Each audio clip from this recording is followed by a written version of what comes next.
నమస్తే. నేను మీ మాధురి. ఈరోజు మనతో పాటు ఉన్నారు డాక్టర్ పూర్ణిమ, గైనకాలజిస్ట్. నమస్తే మ్యామ్. హ్మ్. మ్యామ్, ఫిజికల్ ఇంటిమసీ అయిన తర్వాత హైజీన్ అనేది చాలా ఇంపార్టెంట్ అని చెప్తారు. హ్మ్. ఈ ఇంటిమసీ తర్వాత తీసుకోవాల్సిన హైజీన్ ఎలా ఉండాలి? ఎలా తీసుకోవాలి? యూజువల్లీ సెక్షువల్లీ ట్రాన్స్మిటెడ్ డిసీజెస్ అవి ట్రాన్స్మిట్ అయినప్పుడు విమెన్‌కి ఎక్కువ సింప్టమ్స్ ఉంటుంది than males. Okay. So, women are always the sufferer.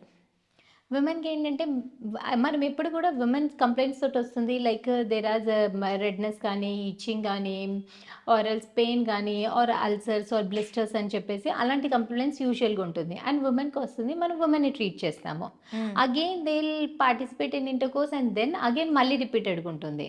హ్మ్. సో, సమ్ డిసీజెస్ మనకి there are certain set of diseases vaginal infections ఉంటుంది. ఆ ఇన్ఫెక్షన్స్‌లో most of them are transmitted from the males. So, okay. It is always important to treat the male partner. So, ఇద్దరికి medication ఇవ్వాల్సి ఉంటుంది. So, to cure them completely. And at first place to avoid them మనకి if you know that there are like transmitted diseases ఉండి husband is not willing for treatment అన్నప్పుడు you can use the barrier. Okay. And ideally, before and after intercourse, washing hands before and after, and also like certain precautions like using the restroom before and after intercourse. అలా చేసినప్పుడు మనకి urinary infections కూడా తగ్గిస్తుంది. And తర్వాత vaginal hygiene కూడా maintain చేయడానికి helpful ఉంటుంది. Okay. మనకి ఈ హైజీన్ మెయింటైన్ చేయకపోతే ఎలాంటి ఆహ్, ఇన్ఫెక్షన్స్ కానీ, ఎలాంటి వ్యాధులు వచ్చే ఛాన్సెస్ ఉంటాయంటారు? సో, ద ఇన్ఫెక్షన్స్ ఎప్పుడు కూడా హైజీన్ మెయింటైన్ చేయకపోవడం అని కూడా కాదు. లైక్ పార్ట్నర్ తోటి కూడా స్ప్రెడ్ అవుతుంది. సో, యూజువల్లీ ఏంటంటే మల్టిపుల్ పార్ట్నర్స్ తోటి అవాయిడ్ చేయాల్సి ఉంటుంది. Whenever participating in multiple partners అయితే బ్యారియర్స్ యూజ్ చేయడం బెటర్. అండ్ ఆల్సో మనకి లైక్ ఇంటర్‌కోర్స్ అయిపోయిన తర్వాత కూడా if you have any symptoms ఉందనుకోండి, లైక్ ఎక్సెసివ్ డిశ్చార్జ్ ఉన్నా కానీ, ఇచ్చింగ్ ఉన్నా గానీ, then you need to use some creams or medications use చేసి యూజువల్లీ రిలీవ్ డిశ్చార్జ్ మీన్స్ అవుతుంది. ఏ type of white discharge? Discharge ఉంటుంది.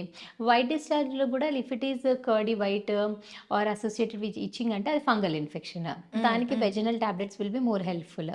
ఆర్ ఎల్స్ వాటరీ డిశ్చార్జ్ ఉంది అంటే that is transmitted from husband. So, దానికి different type of medication both should use. Okay. So, both ఇద్దరు use చేసుకుంటే తప్ప అది ట్రీట్ అవ్వదు. ఎందుకంటే ఎప్పుడు గూడా మనం focus on the female partner. Husband ఏమంటే నీకు ప్రాబ్లమ్ ఉంది గదా! నీకు సింప్టమ్స్ ఉన్నాయి. You are having infection. You go and get checked. Hmm. But hmm. It is not the same thing. ఎప్పుడు కూడా ఉండదు. Sometimes wife may be the victim. వైఫ్‌కేముండదు. హస్బెండ్ నుంచే ట్రాన్స్మిట్ అవుతుంటుంది. ఓకే. బట్ మేల్స్‌లో సింప్టమ్స్ ఏముండవు. They assume that wife is having the infections అని. So, okay. ఇద్దరిని ట్రీట్ చేయడం ఇంపార్టెంట్. అండ్ ఫ్రీక్వెంట్ ఇన్ఫెక్షన్స్ అవుతుందంటే మాత్రం హస్బెండ్‌కి షుగర్స్ కూడా చెక్ చేయాల్సి ఉంటుంది. Both of okay. Them husband and wife. Diabetic ఉన్నా గానీ ఎక్కువ ఫ్రీక్వెంట్‌గా ఇన్ఫెక్షన్స్ కూడా అయ్యే ఛాన్స్ ఉంటుంది. డయాబెటిక్ ఫిమేల్‌లో ఎక్కువగా ఇన్ఫెక్షన్స్ ఎంతవరకు ఉంటాయంటారు? ఈ ఇన్ఫెక్షన్స్ వచ్చే ఈ chances? Fungal infection, candid infections అయితే చాలా కామన్‌గా ఉంటుంది. సో, డయాబెటిక్ ఉన్న వాళ్ళకి ఫ్రీక్వెన్సీ యూరిన్ ఇన్ఫెక్షన్స్ ఉంటుంది. అండ్ వెజనల్ ఇన్ఫెక్షన్స్ కూడా చాలా ఎక్కువ ఉంటుంది. సో, ఫ్రీక్వెంట్ ఇన్ఫెక్షన్స్ అవుతుంది అంటే హస్బెండ్ అండ్ వైఫ్‌ది షుగర్స్ చెక్ చేసుకోవడం చాలా ఇంపార్టెంట్. ఇప్పుడు మల్టిపుల్ పార్ట్నర్స్ ఉన్నప్పుడు డయాబెటిక్ వుమెన్‌తో ఒకసారి ఈ ఇన్ఫెక్షన్ ఉన్న వాళ్ళతో ఇంటిమేసీ అయిన తర్వాత మళ్ళీ ఆ పర్సన్ వేరే వాళ్ళతో ఆ ఇంటిమేసీ పెట్టుకునేటప్పుడు ట్రాన్స్‌ఫర్మేషన్ ఆఫ్ ఈ ఫంగల్ ఇన్ఫెక్షన్ ఎంత డెఫినెట్‌లీ. వరకు ఉంటుంది? డెఫినెట్‌లీ ఉంటుంది. Definitely. Like it is 100% risk ఉంటుంది. Hmm. So, it is like same risk మనకి సెక్షువల్ ట్రాన్స్‌మిటెడ్ హెపటైటిస్ గానీ, హెచ్ఐవీ ఇన్ఫెక్షన్స్ ఎలా ఉంటుందో, ఈవెన్ ఫంగల్ ఇన్ఫెక్షన్స్ కానీ, బేసిక్ ఇన్ఫెక్షన్స్ కానీ స్ప్రెడ్ అవుతుంది. Okay. If you don't use any barriers. Okay. కొన్ని infections కొంతవరకు కొంతమందిలో వాళ్ళ వరకు మాత్రమే ఉంటాయి. అవి వేరే వాళ్ళకి వెళ్ళే ఛాన్సెస్ చాలా తక్కువుంటాయి. అలాంటి ఇన్ఫెక్షన్స్ ఏవైనా ఉంటాయా?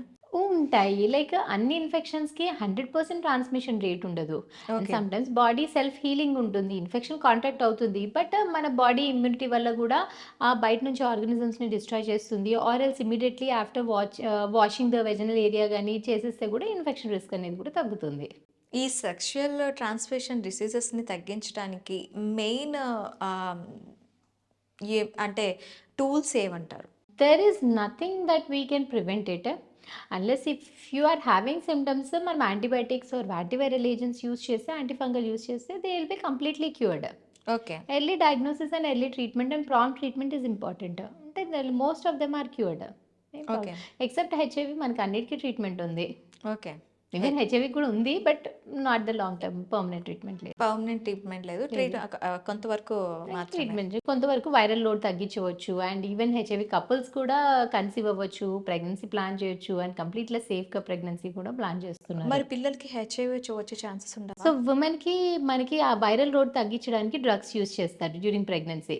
ఓకే. డ్రగ్ యూజ్ చేస్తారు అండ్ డ్యూరింగ్ బ్రెస్ట్ ఫీడింగ్ గానీ, డ్యూరింగ్ డెలివరీ గానీ, ఆ ఇన్ఫెక్షన్ రిస్క్ తగ్గించడానికి కూడా దే ఆర్ అడిక్వేట్ ప్రికాషన్స్ అవన్నీ కానీ తీసుకుంటారు. బేబీ హ్యావ్ దట్ హెచ్ఐవి ఉండదు. వైరస్. అంటే like we will be taking all the precautions to not prevent the baby getting infected with HIV. Okay. ఆ టెక్నాలజీ అయితే యెస్. ఉంది. యెస్. మనకి రెట్రోవైరల్ డ్రగ్స్ ఉంటాయి. Okay.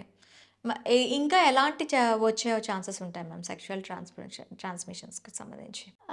See the key is that adequate health maintain చేసుకోవాలి. Adequate nutrition, health and vaginal precautions like before and after washing the intimate areas and adequate earliest medical treatment. That's it. Okay. Earliest medical treatment and all the infections will be taken care of. Okay ma'am. Thank you very much.